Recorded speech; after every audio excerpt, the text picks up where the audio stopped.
ત્યાંથી મિલે સમાજ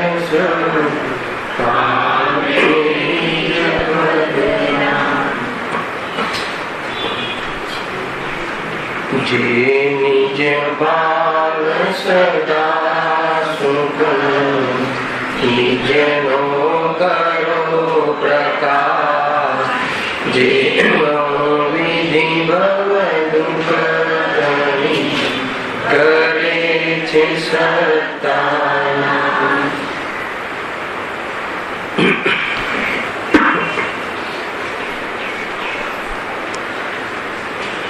આ શ્રી મોક્ષ માર્ગ પ્રકાશક ગ્રંથ છે. ત્રીજા અધિકાર ઉપર આપણે સ્વાધ્યાય ચાલી રહ્યો છે. Page number 62. મૂળ તો કર્મના ઉદયમાં થતી પરિસ્થિતિ અને એને લઈને જીવ જે દુઃખી થાય છે અને જે પણ દુઃખ દૂર કરવાના ઉપાય કરે છે એ બધા જૂઠા છે અને સાચો ઉપાય કયો છે એથી આ બધા જ પ્રકરણો ચાલી રહ્યા છે. એમાં અહીંયા 4 ઘાતી કર્મ ના સંબંધી ચર્ચાઓ થઈ ચૂકી છે. એમાં તેથી કર્મના ભાવમાં આત્મા અર્યંત પરમાત્મા અનંત ચતુષ્ટયને પ્રાપ્ત થઈ ચૂક્યા. બરાબર છે. જ્ઞાનાગળની કર્મના ભાવમાં કયો ગુણ પ્રગટ થાય છે? આત્માનો અનંત જ્ઞાન પ્રગટ થાય છે. દર્શનાવની કર્મના ભાવમાં અનંત દર્શન, પછી મોહની કર્મના ભાવમાં અનંત સુખ, અંતરાય કર્મના ભાવમાં અનંત વીરી. આ પ્રકારે અનંત ચતુષ્ટયની પ્રાપ્તિ થાય છે. હવે શત્રુના લિસ્ટમાં આઘાતી કર્મમાં પણ વેદનીય કર્મની ચર્ચા અહીંયા આપણે સમાપ્ત થઈ. વેદનીય કર્મના ભાવમાં કયો ગુણ પ્રાપ્ત થાય છે? ખ્યાલ છે કોઈ? 4 આઘાતી કર્મ જે છે એ આઘાતી કર્મના ભાવમાં જે ગુણ પ્રાપ્ત થાય છે કોને પ્રાપ્ત થાય છે? ખ્યાલ છે? એટલા માટે પંચ પરમેશ્વરનું સ્વરૂપ આપણે આવશે. સાધના વિસ્તારથી અરિહંત પરમાત્મા બાકીના 4 આઘાતી કર્મનો ભાવ કરીને સિદ્ધવસ્થાને પ્રાપ્ત થતા બાકીના જે 4 ગુણ છે વેદની કર્મના ભાવમાં અવ્યાબાદત્વ, પછી કયું આવ્યું હવે આયુ કર્મના ભાવમાં અગુરુ લઘુત્વ, પછી નામ કરવાના ભાવમાં સૂક્ષ્મત્વ અને ગોત્ર કર્મના ભાવમાં આયુ કર્મના ભાવમાં અગહનત્વ અને ગોત્ર કર્મના ભાવમાં અગુરુ લઘુત્વ. બરાબર. એનો બહુ સુંદર ચર્ચા છે. સમય આવે આપણે કરીશું. અહીંયા તો આપણે જ્યાં ભાષીએ અને એ કર્મના ઉદયમાં જે પરિસ્થિતિ બને છે અને આત્માની ઓળખાણ ન હોવાના કારણે જીવ ખેદ ખિન્ન થાય છે એની ચર્ચા અહીંયા કરવાનું આવે છે. નવો ટોપિક આજે ચાલુ થાય છે. આયુ કર્મના ઉદયથી થતું દુઃખ અને તેના ઉપાયોનું જૂઠાપણું. આયુ કર્મ કયા ગ્રુપનું કર્મ છે? આઘાતી. ચર્ચા પેલા થઈ ચૂકી છે. જે કર્મનો ઉદય સંયોગમાં ફળ લાવે છે એ આઘાતી છે, અને જે કર્મના નિમિત્તથી આત્માના ગુણોના ઘાતમાં નિમિત્ત બને ઘાતી કર્મ. એ 4 અને આ પણ 4, ટોટલ 8 મૂળ કર્મ પ્રકૃતિ નિમિત્ત તરીકે અને ભેદ તરીકે 148 પ્રકૃતિ. અને આ નતું સાંભળ્યું એટલે કે સ્પેશિયલ તમારો કે આ પહેલા થઈ ગયેલું છે. આવશે આ તો થોડુંક કાનને આપણા જ્ઞાનને થોડુંક પરિચય રહેવું જોઈએ, તો તેનો વિસ્તારથી ચર્ચા આગળ કરીશું. જો આયુ કર્મના નિમિત્તથી પર્યાય ધારણ કરવો તે જીવિત છે, તથા ધારણ કરેલો પર્યાય છૂટવો તે મરણ છે. શું કહ્યું? આ જન્મ મરણની વ્યાખ્યા કરે. આયુ કર્મના નિમિત્તથી પર્યાય ધારણ કરવો. આયુ કર્મના નિમિત્તથી જે પણ કોઈ પર્યાયને પ્રાપ્ત થઈએ છીએ એને જીવિત, એને જીવન કહે છે, એને જન્મ કહે છે. બરાબર? એને જીવિત, જીવ એના દ્વારા ત્યાં શરીરને પ્રાપ્ત થાય છે એને જન્મ કહે છે. 4 પ્રકાર છે આયુના. કયા 4 પ્રકાર છે? નરકાયુ છે, દેવાયુ છે, મનુષ્યાયુ ને તિર્યયુ આયુ. ગતિના નામ પણ 4 છે. આયુના પણ 4 પ્રકાર છે. પણ ગતિ નામ કર્મ અલગ, આયુ કર્મ અલગ. સમજો, થોડા બધા અંતરો છે. કર્મની થિયરી પણ સમજવા જેવી છે. ગતિ પણ 4 છે. 4 ગતિ છે ને. અત્યારે આપણે કઈ ગતિમાં છે? બરાબર. કઈ ગતિમાં જવું છે?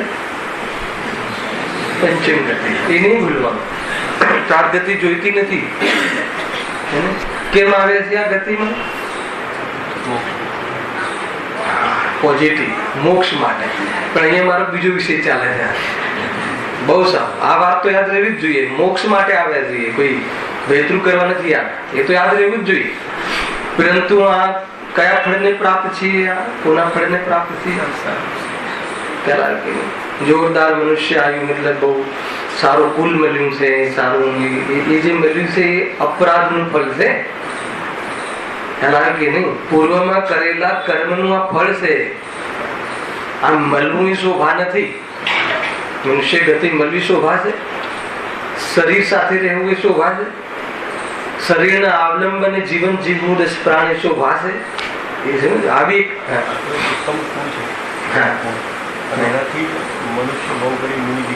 એ અપેક્ષા કર્યું ને, એટલે પેલા એ તો હા કહી દીધી ને, એ તો બરાબર છે. પરંતુ આ મળ્યું છે, આ મળવું એ શોભા નથી. જો આ મળવું એ શોભા હોત તો સિદ્ધો ને હોત. ખ્યાલ કે નહીં? એટલા માટે આનો પણ અભાવ કર્યો છે. કુળ એ શોભા નથી. કુળ મળવું એ શોભા નથી, એમ કેમ છે. આયુના આધાર પર જે ગતિઓ મળવી એ શોભા નથી. ભલે એ 4 ગતિમાં જે બહુ પુણ્ય કેરા પુંજથી સુખ દેહ માનવ મૂલ્યો એ અપેક્ષિત કથન છે. કેમ કે મનુષ્ય ભાવ એક એવો ભાવ છે કે જેમાં જો 4 ગતિઓમાં આત્માની અનુભૂતિ સંનિપંચિત કરી શકે, પરંતુ સંપૂર્ણ સંસારનો અભાવ એકમાત્ર મનુષ્ય જીવનમાં એનો પુરુષાર્થ સંભવ છે. એ અપેક્ષા ઉત્તમ, એ અપેક્ષા કહ્યું, પરંતુ એને રાખવા જેવું છે. અને એ અપેક્ષા એ ઉત્તમ નથી કઈ. એનો પણ અભાવ કરવો છે. કારણ કે મુનિ દશાથી મોક્ષ મળે છે ને મુનિ દશા અહીંયા સંભવ છે મનુષ્ય જીવનમાં. કેટલા માટે જુઓ, અહીંયા આયુ કર્મના નિમિત્તથી પર્યાય ધારણ કરવો તે જીવિત છે, તથા ધારણ કરેલો પર્યાય છૂટવું તે મરણ છે.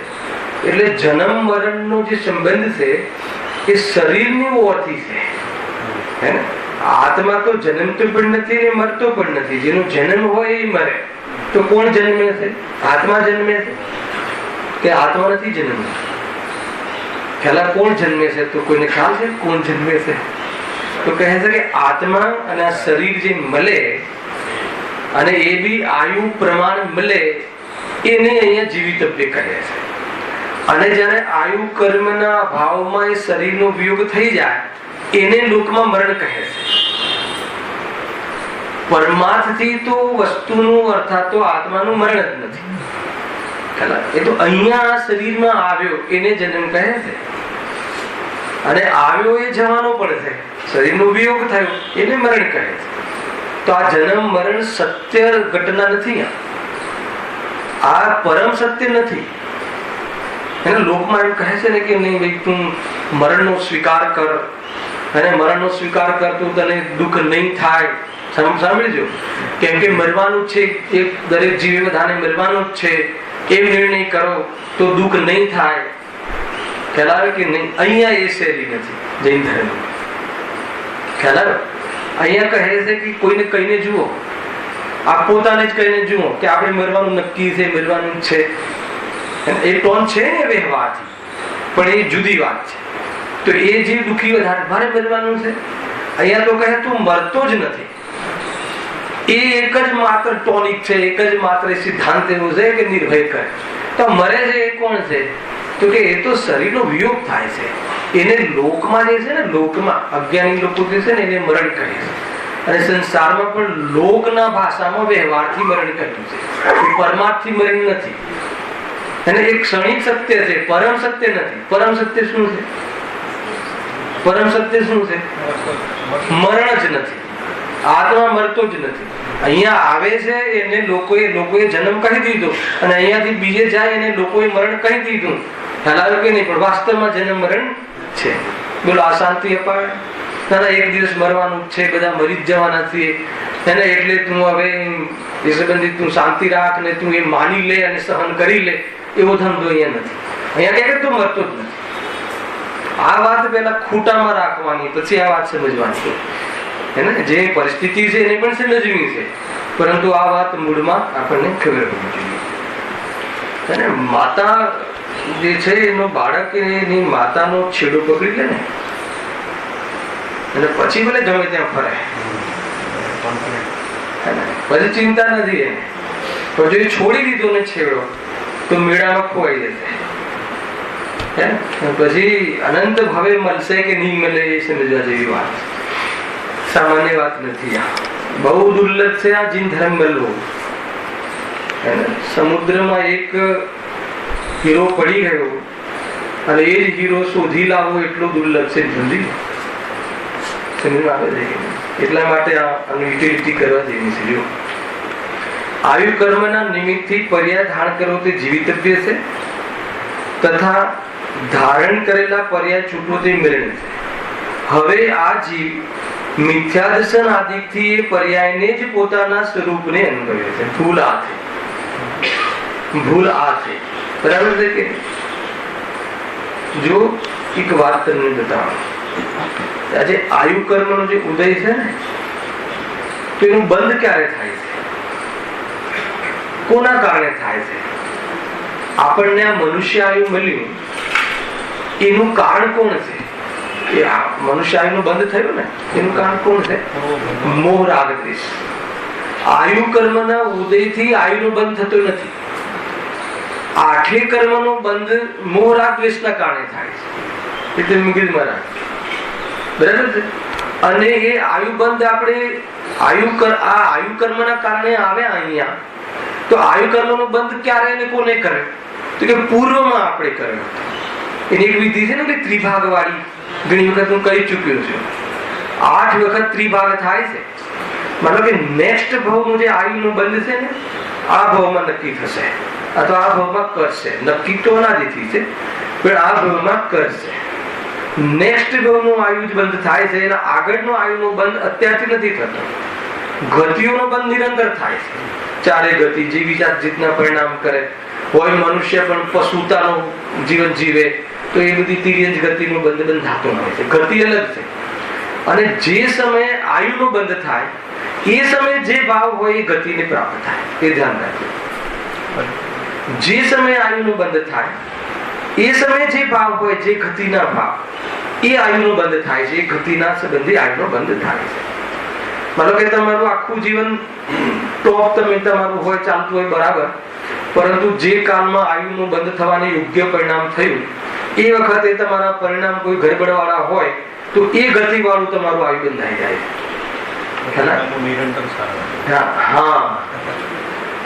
નિષ્કર્ષ કાઢ્યો ને નિર્ણય. એટલે શું કરવું? પરિણામ એટલે શું મળે? સારું આયુ મળે. આવું પ્રેરણા છે. એટલે ગમે ત્યારે આયુ બંધ થઈ જશે. ત્રિભાગ છે. એને ત્રિભાગ ખ્યાલ છે ને? 8 નિષ્કર્ષ કાળ, અપકર્ષ કાળ કહેવાય. 8 વખત અપકર્ષ થાય છે આ આયુ બંધનો. માનો કે તમારું 90 વર્ષનું આયુષ્ય હોય ને આ ભાવનું, તો તમારે 60 વર્ષ આ જીવન જતું રહે ને, 60 વર્ષે, એટલે તમારે 60 વર્ષમાં જે મોમેન્ટ આવે ને, એ વખતે જે ભાવ હોય તમારા, અને જે પ્રમાણે જે અત્યારે જેમ કે મનુષ્ય ભાવ મળ્યું, તો પૂરું એ વખતે આપણે કોઈ સરળ ભાવ કર્યા હશે, કોઈ મતલબ કે એ પ્રમાણે તો આ મળ્યું. ચારે ગતિ, ચારે આયુ મળવાના અલગ અલગ ભાવ છે. ગુરુદેવ કહે છે આડા ભાવ કરે, હે ને, વક્ર ભાવ, તો એ ક્યાં જાય? માયાચારી. અને માયાચારીમાં એક ઉદાહરણ આપે, અને એમના ભાઈને મુખ્ય કરીને કહે છે. જોરદાર બોલે આપણને. થોડુંક અમને આ થોડું શાસ્ત્રનો સ્વાધ્યાય કરું છું ને, એટલે ભાઈ મોટો છે ને એટલે સાંભળી લે છે, એમ પણ કહે નિર્માનતાથી. અને બહુ સરસ કહે ને, સમીરભાઈ સાંભળી જાય કે નહીં? નથી સાંભળી? શું વાત છે, હે ને? જ્યાં સુધી ગુરુદેવને 8000 પ્રવચન પૂરા ન થાય ને, ત્યાં સુધી પેપર નહીં વાંચવું, લખી વાંચતી. બહુ ઊંચી વાત છે. રહી જશે આ એક દિવ્ય ધ્વનિના અક્ષર છે. ત્યાં સુધી બીજી કોઈ જગ્યાએ બીજું જે વાંચન છોડી દેવું અને પછી વાંચજો, પછી જરૂર નહીં પડે. કહેતા ઘણી વખત ગામમાં કોણ આવે? સાધુઓ આવે અને આને જો દારૂ માંસ ને ઈંડા ને એવું તો કે ભાઈ નું જીવન નથી એટલે નરક તો નહીં જાય એમ કહીને નરક કયા ભાવથી જવાય છે કહી દીધું. ખ્યાલ આવ્યો કે નહીં? અને એવા ભાવ તો ભાઈને છે નહીં, પરંતુ આ વેપારમાંથી નવરાશ મળતી નથી. એને ઘરમાં ગામમાં સાધુ આવ્યા હોય, વિદ્વાન આવ્યા હોય તો એને સમય અપાશ્રયમાં આવવાનું મળતું નથી અને વેપારમાં બસ આડોડાઈ કર્યા કરે છે તો એનું શું? એનું ફળ મળશે તિર્યંજ ગતિ. આડું શરીર, આડા શરીર હોય છે ને, કાલે રાત્રે વાત થઈ આ રીતે કહ્યું. સહેજ મતલબ કે મનુષ્ય ભાવના ઉત્કૃષ્ટ અંદરમાં કરુણા રહે, મનુષ્ય ભાવ બંધાય છે અને બહુ ઊંચા પરિણામ ધર્મની પ્રભાવના આદિ તો એમાં દેવગતિ આદિનો બંધ થાય છે. એમ અહીંયા કહે તો વાત એ હતી કે આયુનો બંધ જે ભાવ એ ભાવમાં એ ટાઈમમાં જે ભાવ હોય. હવે 60માં વર્ષે તમારો ત્રિભાગ એટલે 3 ભાગ કરો, 2 ભાગ વ્યતીત થઈ જાય પછી એ કાલ યોગ્ય થાય છે. હવે ન બંધાયું તમારું તો બાકીના જે વર્ષ રહે એના પાછા 3 ભાગ કરો, એમાંથી 2 ભાગ જાય પછી બંધાય. એવા 8 વખત થાય અને 8 વખતમાં બી ન બંધ પડ્યો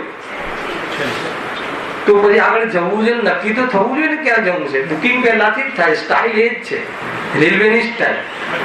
એને અંતમાં એનું કયું લો છો તમે? તત્કાલ કે જે પણ જે કહેવાતું હોય.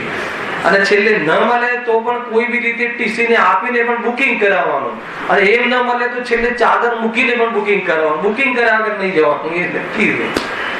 આવે છે બહુ આ થિયરી ચાલે છે. એટલે છેલ્લા શ્વાસે અંતિમ શ્વાસમાં જે પણ કોઈ ભાવ હોય એના આધાર ઉપર આગળનું આયુ એનો બંધ થતો હોય છે.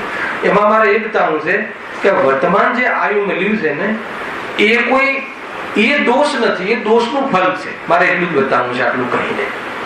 મતલબ શરીર મળી ગયું એ મિથ્યાત્વ નથી, શરીર મળી ગયું એ ભૂલ નથી, એ ભૂલનું ફળ છે. અજ્ઞાનીને આત્માની વિરાધનાનું ફળ છે અને જ્ઞાનીને શરીર મળવું એ અપૂર્ણ આરાધનાનું ફળ છે. શું કહ્યું? ના ખ્યાલ આવ્યો? અજ્ઞાનીને શરીર મળે છે શાનાથી મળે છે? વિરાધનાથી. કોની વિરાધના કરી છે? ચેતન સ્વરૂપ, એનું ફળ છે. તો પછી કે જ્ઞાનીઓને પણ મળે છે. કુંકુમદેવને પણ અત્યારે દેવગતિ મળી, ગુરુદેવને પણ અત્યારે દેવગતિનું શરીર મળ્યું છે. તો કે આરાધના અપૂર્ણ રહી ગઈ, પૂર્ણ આરાધના ના કરી એટલો રાગ આવી ગયો. શું રાગ આવ્યો? તમને દવાઈ લાગશે દેવભાઈ. શું રાગ આવ્યો? ગજબ છે. એક એક જીવ મોક્ષ ને પામે, એક એક જીવ મોક્ષ ને પામે. એને ફૂલમાં રહેલું એક નાનો જીવ પણ અરે રે એને પૂર્વમાં કેવા સંસ્કાર કર્યા છે કે એને એવી જાતિની ક્ષમતા પણ નથી, પણ આ પણ જીવ મોક્ષને ક્યારે આમાંથી નીકળશે? જો કોઈ દિવસ આપણે કોઈના માટે આવો વિચાર પણ નથી આવતો એ ક્યારે આમાંથી નીકળશે અને ક્યારે વેદ જ્ઞાન કરશે કે જે અમે કર્યું, અને ક્યારે એ પ્રમાણે મોક્ષનું બુકિંગ કરાવીને ક્યારે પામશે. પછી આ ભાવ એને નજર છે.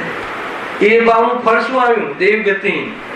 સોળકાળ ભાવનામાં કેવડીના પાદમૂળની અંદર કે કેવડીના પાદમૂળના અંતર્ગત જીવને એવું ભાવ આવી જાય કે સર્વ જીવો આ પામે તો તીર્થંકર પ્રકૃતિનો બંધ થાય છે.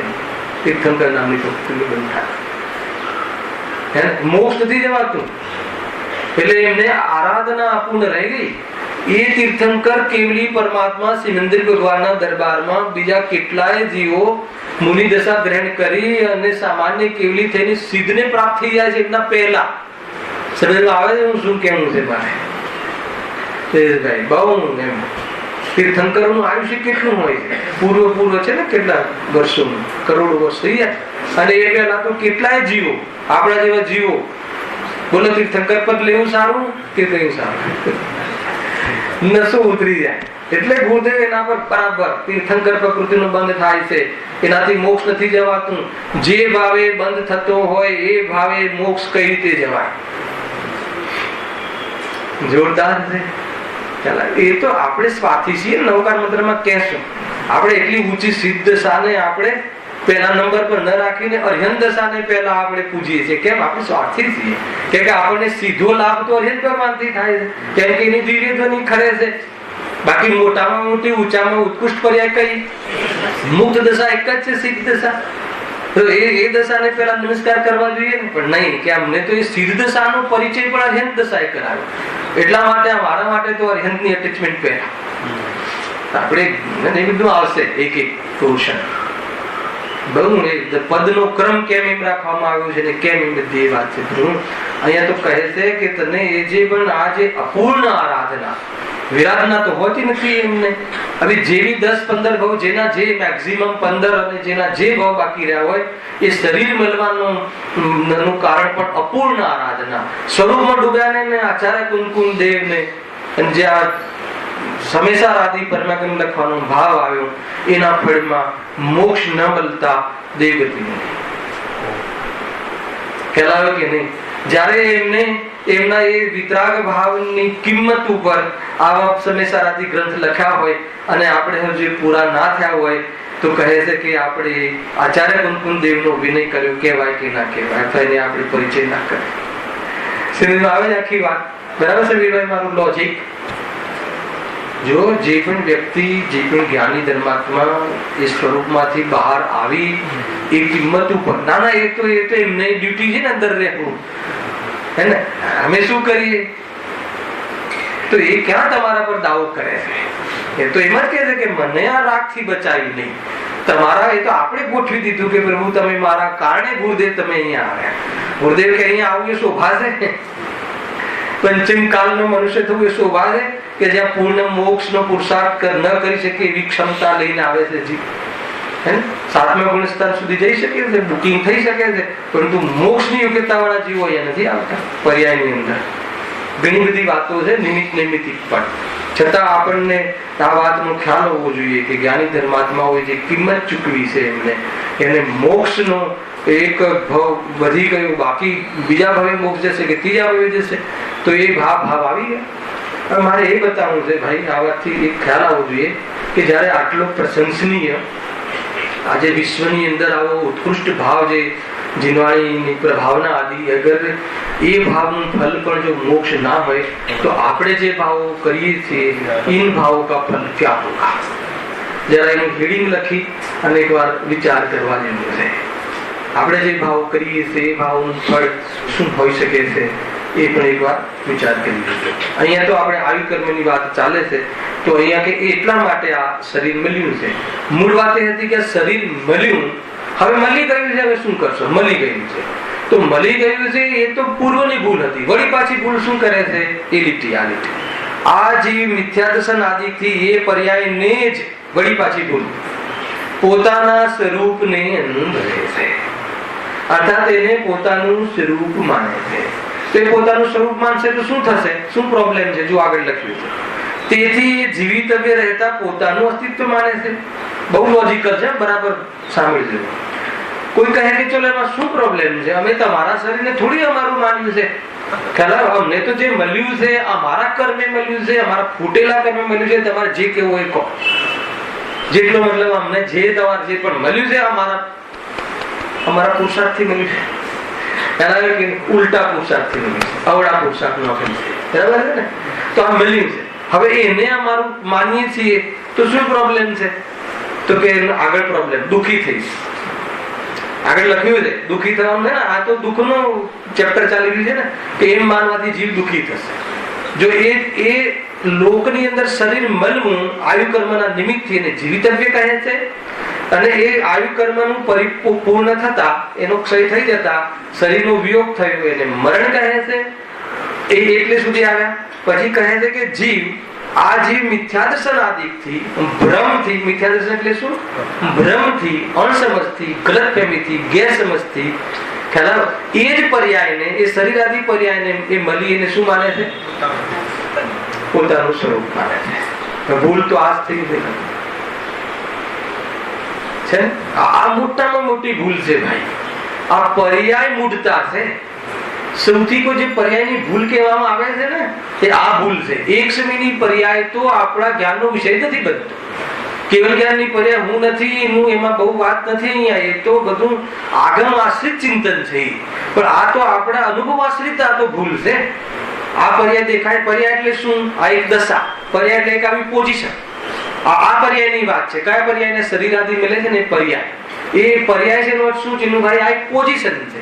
કોની પોઝિશન છે? અશુદ્ધ આત્માની પોઝિશન છે. શુદ્ધ આત્માની નહીં, અજ્ઞાની જીવની પોઝિશન છે. અલ્પ જ્ઞાન જીવની, અલ્પ જ્ઞાનીની પોઝિશન છે. ખ્યાલ આવે કે આ એ પોઝિશન છે. તો આ પોઝિશન છે એનો અર્થ ખ્યાલ આવ્યો કે આ પરમેનન્ટ નથી. આ એક પોઝિશન છે, આ કોઈ પરમેનન્ટ સ્વરૂપ નથી. તો આપણે એને શું માની લઈએ છીએ? એને જ પોતાનું સ્વરૂપ માની લઈએ છીએ. સૌથી મોટી ભૂલ જો આપણે જે પર્યાય મૂળતા છે ને આ પ્રકારની છે. જે પણ કોઈ પછી શરીર લઈ લો, શરીરને પછી લક્ષ કરીને પછી બીજા આપણા સગાવાલા એ પોઝિશનને લઈ લો અને એને લઈને બહારમાં પુણ્યના ઉદયથી જે ધન આદિ મળે એ પોઝિશન લઈ લો. એ પોઝિશનને આપણે શું માની લઈએ છીએ? અને એના લક્ષથી જે ક્રોધાદી ભાવો થાય છે એને આપણું જીવન માની લઈએ છીએ અને એમાં જ આપણું જીવન વિતાવીએ છીએ. આને શું કહેવાય છે? એક શબ્દમાં કહેવું હોય તો પર્યાય મૂળતા. અને કહેવું હોય તો આને મિથ્યાત્વ, આને ભૂલ કહેવાય છે, આને અપરાધ કહેવાય છે. આને દોષ નથી કહેતા. ખરા દોષ તો બહુ નાની વસ્તુ છે. ખરા અપરાધ ભાવ છે. અપરાધ ભાવ ને દોષ ભાવમાં અંતર છે. અને અપરાધ નીકળી ગયા પછી જે નાના નાના પરિણામ થાય એને દોષ કહે છે. આ તો અપરાધ છે. જે વસ્તુ તારું સ્વરૂપ નથી એને પોતાનું પ્રકૃતિની વિરુદ્ધ કાર્ય કરે છે.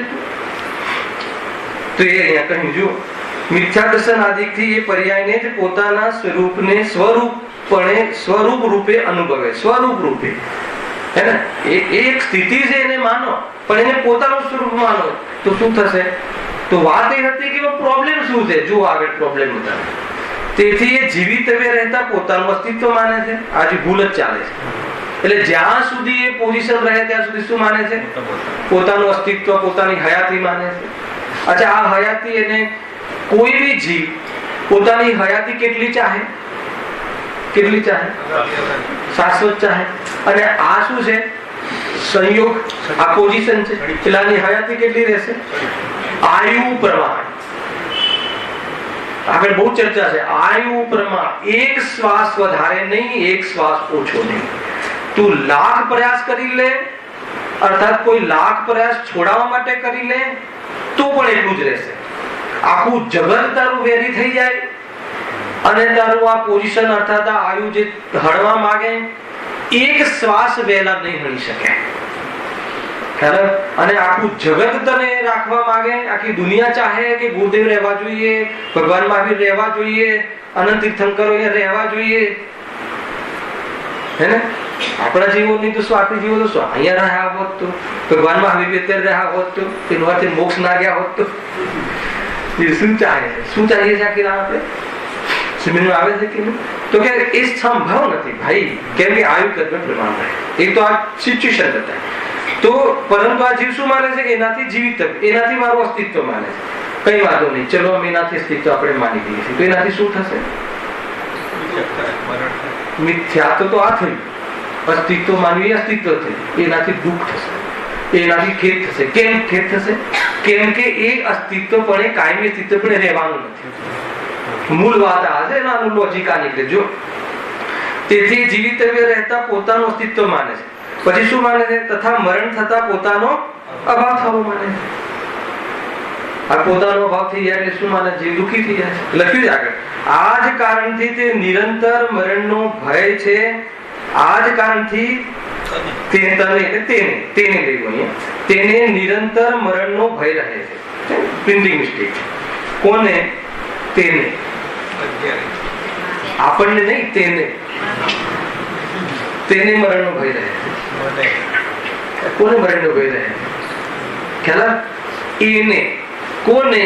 કે જે આ વર્તમાન જે પર્યાય મળી છે આયુ કર્મના નિમિત્તથી, એને પોતાનું સ્વરૂપ માને છે. એને ખ્યાલ? અને એ જે પોતાનું સ્વરૂપ નથી માનતો એને, એ જે પર્યાયને પોતાનું ત્રિકાળ સ્વરૂપ નથી માનતો એને, સાંભળજો, એને એ પર્યાય મટી જતા કે નવી મળતા ન હર્ષ થાય છે કે નહીં ખેદ થાય છે. અને હર્ષ ખેદ નથી થતો, હર્ષ નથી થતો એટલે નિરાકુર રહે. આ જ છે બધી જગ્યાએ ભેદ જ્ઞાન. તો આ જ છે ભાઈ. ખ્યાલ આવે? તમે જન્મ માનશો તો મરણનું છે, તમે જન્મ ઉજવ્યો તો શોક સભા નક્કી છે,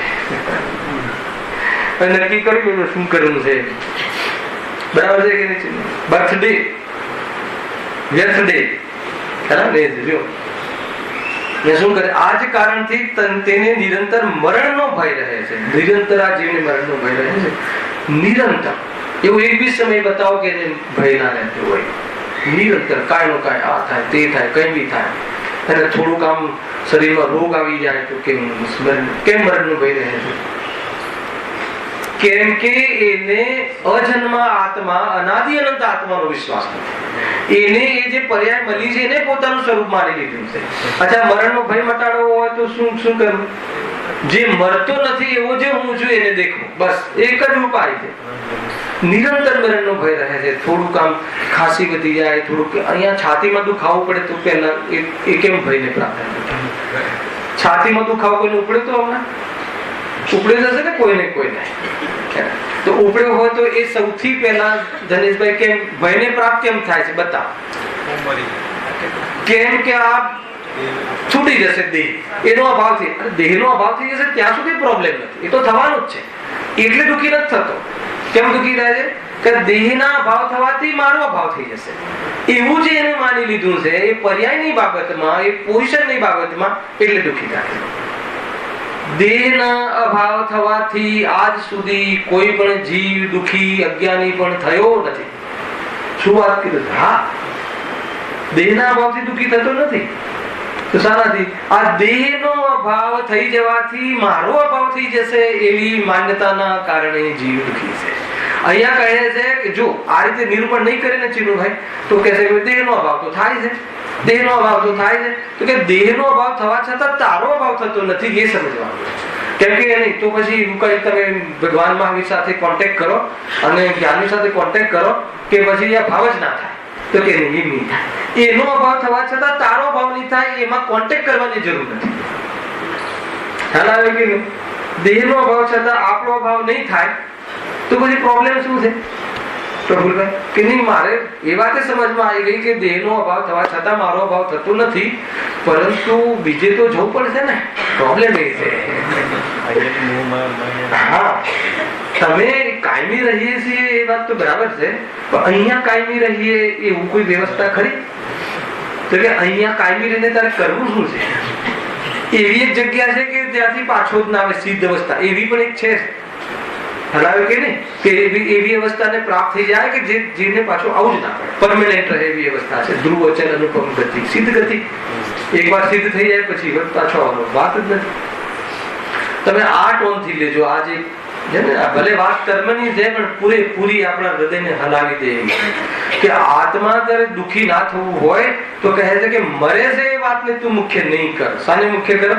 મરતો જ નથી, ખરેખર નથી મરતો. ક્ષેત્રથી ક્ષેત્રાંતર થાય. જો આ જ કારણથી તેને નિરંતર મરણનો ભય રહે છે. મરણનો ભય રહે છે ભાઈ, બહુ ઊંચી વાત છે. નિરંતર જો આપણે આપણો છે ને, મારો દીકરો છે ને ભાઈ, એ ગાડી ચલાવે, ગાડી શીખે છે ને, ચલાવે તો નિરંતર ભય રહે. એ વખતે મને આ વિચાર આવે, ધીરે ધીરે ચલા. બધા બૂમ કરે ગાડીમાં, બધા હો હો હો કરે. ખ્યાલ આવે કે નહીં? એકદમ શીખાવું હોય ને તો મને બતાવો કે એ શાના માટે આ અંદરથી ચીસો પડી જાય છે. તમે વિચાર કરો, કાલે આવી ત્યાં વાત વિચાર કરવાનું, ક્યાં ક્યાં વિચાર કરવાનો, અને વિચાર કે શું કરવાનો? ભય દૂર થાય એ રીતે વિચાર કરવાનો. સ્વરૂપનું સંબોધન, પોતાને સંબોધન કરો કે આ જે ભય થઈ રહ્યો છે એ આ ગાડી એક્સિડન્ટ થઈ જશે એટલા માટે નહીં, આ એક્સિડન્ટ થઈ જશે તો દીકરો કે હું જે પણ એ શું થશે? એને મરણને પ્રાપ્ત થશે, શરીરનો અહીંયા નાશ થશે. એટલે નહીં, આ શરીરનો નાશ થઈ જતા હું નાશ થઈ જઈશ, હું મટી જઈશ, હું મરી જઈશ. તો કે એનો તને ભય રહે છે. આચાર્ય કહે છે, જ્ઞાનીઓ કહે છે કે ભાઈ આયુ કર્મના નિમિત્તથી શરીર મળે છે, એને જીવિતવ્ય કહે છે. અને આયુ કર્મ સમાપ્ત થઈ જતા શરીરનો વિયોગ થાય છે એને મરણ કહે છે. આ લોકમાં આવું કહેવાની રીત છે. ખરેખર તો એ આત્મા શરીરના મળવાથી કઈ નવો પેદા થયો નથી અને શરીરના મટવાથી મરી જતો નથી. આત્મા એટલે કોણ? હું. આ હિસાબે હું ક્યારે પણ જન્મ મરણને પ્રાપ્ત થવા વાળું તત્વ નથી. હું તો આત્મા, આત્મા તો અજન્મ શાશ્વત ચૈતન્ય પ્રભુ દેવ છે, પરિપૂર્ણ છે. એવો જો અનુભવ કરવામાં આવે, ખ્યાલ આવે કે નહીં? બહુ મોટી વાત છે ને. નિરંતર ભય ને રહે, નિરંતર ભય મટાડવાનો. જો હું છેલ્લે તમને આ બધી જ વાત લઈ જઈને છેક જંગલમાં લઈ જાઉં છું, દિલ્હી. અને બરાબર છે કે ત્યાં જ મંગલ થશે. ઘરમાં કોઈ મંગલ નો ભાવ નહીં રાખતા, નહીં થાય. અને જંગલમાં બી થશે એટલે આત્માનો આશ્રય થશે. જંગલમાં જઈને એમ જ નહીં બેસી જવાનું. હાલાવે કે નહીં? તો એ જંગલમાં જવાનું કે ઘરના આ બધા રાગ છૂટી ગયા. મૂળ એ છે. એ જંગલમાં જવાના પાછળનું હેતુ એ. હવે જો એ દશા થાય છે ત્યાં ઉપસર્ગની દશા રોજ યાદ કરો. એમ મુનિરાજ હું નથી કરતા, અરે હું નથી કરતા એમ નહીં, આનંદ કરે છે. અને સામાવાળા વ્યક્તિ પ્રત્યે દ્વેષ નથી કરતા. શું કારણ છે? તો કે આ કે શરીરનો અભાવ થવા છતાં પણ મારો અભાવ થતો નથી એવો વિશ્વાસ એમની પ્રતીતિમાં ચાલતો હોવાના કારણે શરીરના રજકણો એ છૂટા પડી જાય છે, હે ને? તો પણ એમને જરા પણ ક્ષોભ કે શોક કે દુઃખ કે કોઈ કમ્પ્લેન કે કોઈ શિકાયત કે કોઈ જીવના એ જગતના જીવો કે વનના જીવોની શિકાયત, કોઈ જાતનું કોઈ પરિણામ આવતું નથી. કેમ? થઈ શકે કે ના થઈ શકે? વાત તમે લાવો, આ થઈ શકે, આ જ કરવાનું છે, આ કરો જલ્દી. અને આ તમે નિર્ણય કરો અને અભ્યાસ ના રાખો નીતિનભાઈ, મજા આવી જશે. નહીં તો રોતા રોતા જીવન જશે અને આગળ પણ રોવાનું તૈયારી થશે. એ થશે. સમજમાં આવે છે કે તો ફેર સમજો. તાવ કેટલી વાર આવ્યો આ જીવનમાં? 5-25 વાર આવ્યો છે. પહેલી વાર આવ્યો, બરાબર છે, પછી મટી ગયો. પછી ફેર આવ્યો તો પછી આ તો ફેર આવે છે. તો ફેર આવે તો શું કર્યું? દવા લીધી ને? તો ફેર દવા લેવાની. જેટલી વાર રોગ થાય એટલી વાર દવા લેવાની. રોગ કેટલી વાર થાય છે? નિરંતર. દવા કેટલી વાર લેવાની? દવા કેટલી વાર લઈએ છીએ? રોગ રોજ નો છે અને દવા ક્યારેક અડધો કલાક એ બી સાંભળી આવે તો એમ નહીં થાય. નિરંતર ની વાત છે. સમજમાં આવે છે કે નિરંતર લેવું જોઈએ.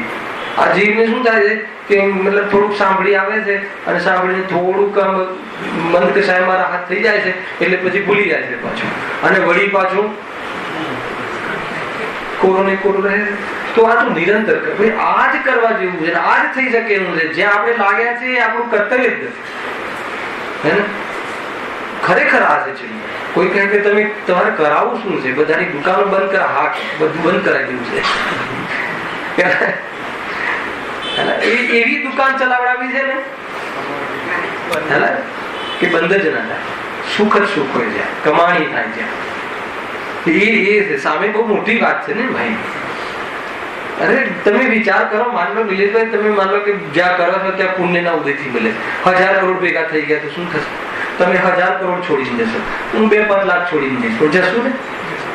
તું પછી શું મતલબ શું રહ્યો? અને એ 1000 કરોડ કમાવા પાછળ પુણ્યના ઉદયથી મળશે એવા ભરોસાથી ઘેર બેસીને થોડી આ કરીએ છીએ આપણે. આવે છે તો એનાથી જ, પણ એના માટે જે પણ કંઈ કરવું હોય શું કરવું પડે? ઉપયોગ બગાડે છે તો આત્મકલ્યાણ ચૂકી ગયા. કોઈ નહીં. અરે દુનિયા એમ કે છે કે બહુ જોરદાર કમાઈને મર્યો, પણ મર્યો ને એટલું કહેવા માટે તું આ કામ કરે છે. સમજમાં આવે? બહુ ઊંચી વાત છે દુનિયામાં. બસ આમ નામ રહેવું જોઈએ કોનું. ગયા પછી મારી ચર્ચા થવી જોઈએ કોની. અને ચર્ચા કરી લેશે તો ક્યાં તમે હે ને નરકમાં ઓછા ફટકા પડશે એમ છે. અહીં આપણે ચર્ચા કરીએ જોરદાર કે નહીં, આ ભાઈ તો જોરદાર આમ છે તેમ, અને નરકમાં ગયું 2000-5000 કરોડ કમાઈને. ગુરુદેવ તો કહેતા કે આ બધા શેઠિયાઓ 5-5 હજાર 10-10 હજાર કરોડ કમાય તો એ કમાવા પાછળ એની શું નહીં કર્યું હોય તો એ ક્યાં જશે? અને ત્યાં જશે તો એ અહીંયા કદાચ બોર્ડ વાંચીને 4 છોકરાઓ કે નાના છોકરાઓ બહુ સારું કર્યું, શેઠ બહુ સારા શેઠ હતા, અને એ શેઠ અત્યારે ત્યાં શું કરે, ફટકા ખાય. ધ્યાન રાખજો. બદનામીથી બચવું હોય તો આ તત્વ જ્ઞાન કરી લેવા જેવું છે ભાઈ. અને અંદરના આત્માને જગાડ. સ્વરૂપની લાલી એટલી સુંદર છે કે દુનિયામાં તને કોઈ જગ્યાએ કંઈ પણ સમસ્યા નહીં દેખાય. નિરાકુલ. આ તો આત્માનો સ્વભાવ તો લોકમાં તરતો છે, કોઈને ટચ થતો નથી, એવો સુંદર સ્વભાવ. એક વખત તમે એને મેળવો, એને મળો, પોતાને તો મળો એકવાર. આપણને મળતા નથી, એ કેવા વ્યસ્ત છીએ. જેમ કે પેલા ઘરમાં લોકો એટલા બિઝી હોય ને કે દીકરા અને બાપ બે રવિવારે મળે તો મળે, હે ને. એ કે પછી ઘર કેવું કે જે આ એ તો બહાર પણ જાય, આ તો હાજરા હજુર બિરાજમાન છે તો એ મળતા નથી. એટલા વ્યસ્ત રહીએ છીએ. એ પણ કઈ શાના માટે? તુચ્છ વસ્તુઓમાં અને એમાં સુખ મળે એટલી, એને એના માટે આપણે આ અનાદિ અનંત ભગવાન આત્મા સાથે અન્યાય નથી મળતા. એનાથી મોટો ક્રોધ કે અરુચિ ભાવ કઈ હોઈ શકે? વિચાર કરીએ. નહીં મળ્યા તો ભાઈ ચિન્નુભાઈ લોહીના આંસુ રડવું આવશે. ધ્યાન રાખજો, હે ને. બહુ ચાન્સ નહીં મળે. અસંગનીમાં ગયા તો ચાન્સ નહીં મળે. આગળ ચર્ચાઓ બહુ છે આની અંદર. વૈરાગ્ય જીવંત રાખો અને સિદ્ધાંત બોધનો રસ લો. દુનિયાની અંદર કોઈ એવી પોઝિશન નથી, દુકાળ પડે અને મંદી આવી જાય કે અહીંયાથી જવું પડે કે કદાચ નરકમાં ફરવા જવાનું પરિણામ આવી જાય, એવી યોગ્યતા આવી જાય તો પણ જીવી એક ક્ષણ માટે પણ દુઃખ ન થાય, એવી જાતિનો આ ચૈતન્ય આત્માનો કિલ્લો છે. એ કિલ્લામાં તું સુરક્ષિત રહી શકે છે. ભલે તારે ક્યાંય બી જવાનું થાય, પોતાના કિલ્લામાં રહેજે. નહીં તો એને અહીંયા કાંટો વાગે અને તને મા બાપ યાદ આવી જાય છે તો કહે છે કે શરીરના એટલા ટુકડા કરશે. તને એ શરીર હું નથી, એ આયુથી મળેલી સ્થિતિ છે. એ આજે નક્કી કરી લે. એ સ્થિતિ છે, એ સ્વરૂપ નથી. શરીરમાં આવે છે, નક્કી કરો. તમે આને વાક્ય સુધી સીમિત નહીં રાખતા. તમે એક વખત આમાં ઉતરો, બહુ મજા આવી જશે. આ જ કારણથી નિરંતર મરણનો ભય રહે છે. કયા કારણથી રહે છે? આગળથી મતલબ કે અમને કમ્પ્લેન કીધું, મારું શરીર છે ને, અમને મળ્યું છે ને, શું પ્રોબ્લેમ છે? તો કે આ તને ભય રહેશે. કેમ? કેમ કે એનો સંયોગ થયો છે, એનો વિયોગ થવાનો, અને હર સમય તને એનો ભય રહેશે. એના કરતા આજે માની લે કે એ આવ્યું છે, ગયું છે, હું નથી. આજે માની, હમણાં માની. પછી શું થશે?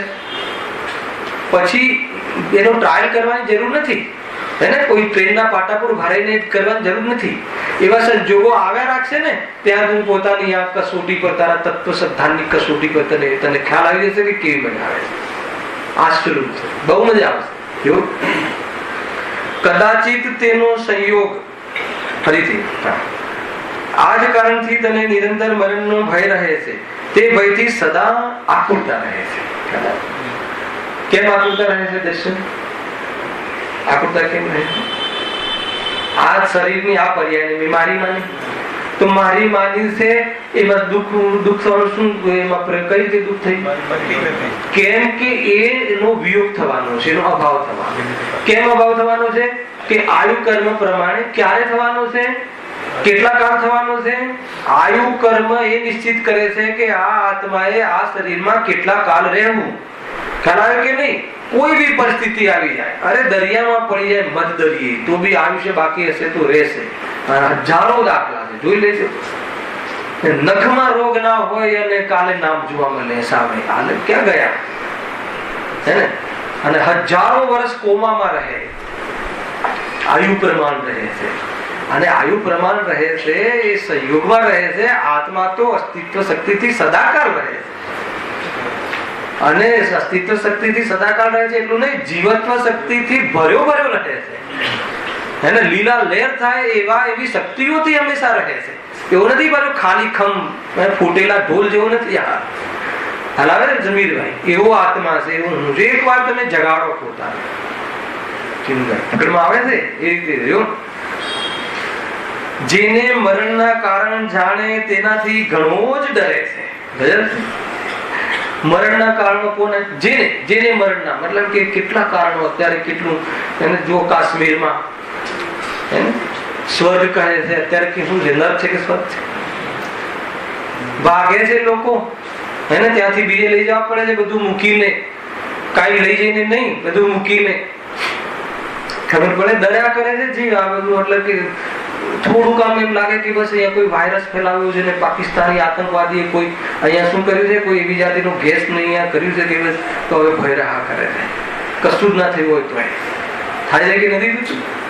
અરે તમને એક બહુ મોટી વાત બતાવું કે ઘરમાં કોકરોચ આવે છે કે બધાને ખ્યાલ આવી કોકરોચ થી ડર લાગે છે? મને બતાવો કેમ ડર લાગે? આપણને બુદ્ધિથી ખબર પડે કે આવડું પ્રાણી મને ખાઈ જશે, ઉપરથી આપણા નિમિત્તથી મરવાનું છે. હમણાં જ બરાબર એમાં પેલામાં કાઢીને હમણાં બીજા સીધા ચોથા 15મા માળેથી પછી એ જીવ ભલે પોતાની પત્નીનો આવ્યો હોય કે પિતાનો આવ્યો હોય કોઈ રાખવા તૈયાર થાય? સમજમાં આવે છે કેવી દશા થાય? અચ્છા, આપણે આમ એનાથી ડરીએ છીએ, ચીપકલી બાજુમાંથી નીકળી ડરીએ. કેમ? સતત ભય રહે છે, સતત ભય રહે છે કે આ મને ખાઈ જશે, હું મરી જઈશ. કે તો પ્રત્યક્ષમાં ખ્યાલ આવે છે કે આ શું કરવાનું છે, તો પણ અંદરમાં ભય બેઠું છે કે આ મારો શરીરનો ભાવ થઈ જશે, આ મને નષ્ટ કરી જશે, કરડી ખાશે, કઈ થશે, કઈ નહીં થશે. એ રીતે રહે છે, નિરંતર ભય રહે છે. અને એને શું કરે છે અહીંયા? જેને મરણના કારણ જાણે તેનાથી ઘણો જ ડરે છે. કાં તો એને દૂર કરવા જાય છે, કાં તો સ્વયં ભાગી જાય. તો ક્યાં ભાગીશ? ભાગીને ક્યાં ભાગીશ? હર જગ્યાએ આ થવાનું. નહીં આપણે તો એક હે ને ભક્તામર અમર કહ્યા છે ને દેવોને. એ તો બહુ લાંબુ આયુષ્ય હોય છે એટલે અમર કહ્યા છે. નિરંતર ભયને પ્રાપ્ત રહે છે. હલાવે છે કે નહીં? એટલે એ ત્યાં જતા રહીએ તો કે ત્યાં ગજબ છે. ફ્લાઇટમાં જવું થાય છે તમારે. હું પહેલી વાર ગયા છું ત્યારે આ ઉપર ચડે છે કે હવે આ ભય રહે, પડશે ત્યારે શું થશે? નવો નવકાર મંત્ર બચાવી લેશે. નવકાર મંત્ર બચાવી લેશે. નમોકાર મંત્રમાં જે કમાલ કરી છે ને એવી કમાલ કરશો તો ભયથી બચી જવાશે, પણ મરણથી તો નહીં બચાય. કેમ કે જે જન્મે છે મરે છે, ચાહે પછી કોઈ બી હોય. સમ્રાટ મહાબલ સેનાની કો ટાલ શકે કાળી ખરી. ભગવાન મહાવીરને જે આયુષ્ય લઈને આવ્યા હતા એ પણ આપણે એમની પાસે એમનું નામ લઈએ ભગવાન મહાવીર. અને પણ એમને પોતાનું એ આયુષ્ય સમાપ્ત થતા જવું પડ્યું. હા, એટલું જરૂર છે. નમકાર મંત્રમાં આવશે આપણે કે એ વખતે તમારો ઉપયોગ છે ને એ ઉપયોગ ત્યાંના બદલે અહીંયા પલટે તો એ સંબંધી થોડી રાહત રહે. પરમેનન્ટ રાહત નથી રહેતી. પરમેનન્ટ રાહત તો એ પ્રમાણે પરિણમી જવાતી રહે. નમોકાર મંત્ર આત્મા અજન્મા છે, આમાંનું જન્મ મરણ થતું નથી એ જે બતાવે છે એને જાણી લેવાથી મરણનો ભય મટી જાય છે અને જન્મ મરણની પરંપરા અટકી જાય છે. પણ તમે એમ કહો કે મેં ભગવાનને આટલા યાદ કર્યા, રોજ સવારે અભિષેક આટલા પાણીથી બરાબર એવું આમ ચકાચક પ્રભુ આપની પ્રતિમા બરાબર રાખી છે ને હવે અમે મારો વારો આવ્યો ત્યારે તમે ચૂકી ગયા. એવું થાય ને કે હવે તમારું હવે દાયિત્વ ચૂકવવાનું, હવે અમે તમારું નામ પણ લઈએ છીએ પ્લેનમાં, નવો રિંધાણ, નવો સિદ્ધાંત, નવો અરિહંસિત તો કે અરિહંસિત થઈ જશે. એમ ના થાય. અરે એ બધા પદો તો એ પદને યાદ કરી અને એ કોઈ મરતું નથી એ યાદ આવવું જોઈએ નમોકાર મંત્રથી. રાગ અને વિતરાગી પદો છે, આ શરીરનો રાગ એ વખતે છોડી દે અને હું દેહ નથી અત્યારે નક્કી કરી લે તો કે આવી ચીજો અને આવી બધી પોઝિશન તારી નહીં આવે વારંવાર. ખ્યાલ આવે છે કે આ એટલું જરૂર છે કે પરંપરા મટે છે પરંતુ મરણ તો થાય છે. ભલે પછી જો મરણ એમને જે મરણ થાય છે એ મરણને શું કહે છે? નિર્વાણ. જે મરણની પાછળ જન્મ ના હોય એને નિર્વાણ કહે છે. ભલે એને તમે નિર્વાણ કહી દો, ભલે તમે એને સન્માનજનક શબ્દ આપી દો, પરંતુ મરણની ક્રિયા તો ત્યાં જરૂર થાય છે. એનાથી એ પણ નથી બચતા, સમજી લેજો. પછી ભગવાન મને બચાવી લે. અરે કહે છે કે તને બચાવવાની જરૂર નથી, એ અમે તને કહીએ છીએ. કેમ કે તારું તું નષ્ટ થવાનો નથી. તું નષ્ટ થવાનો હોય તો બચાવવાની વાત આવે ને, એટલું સમજી લે બસ. એ સિવાય કે તું આ ભય, તને ભય રહેશે. ખ્યાલ આવે કે નવા શરીર મળશે તો ત્યાં ભય રહેશે.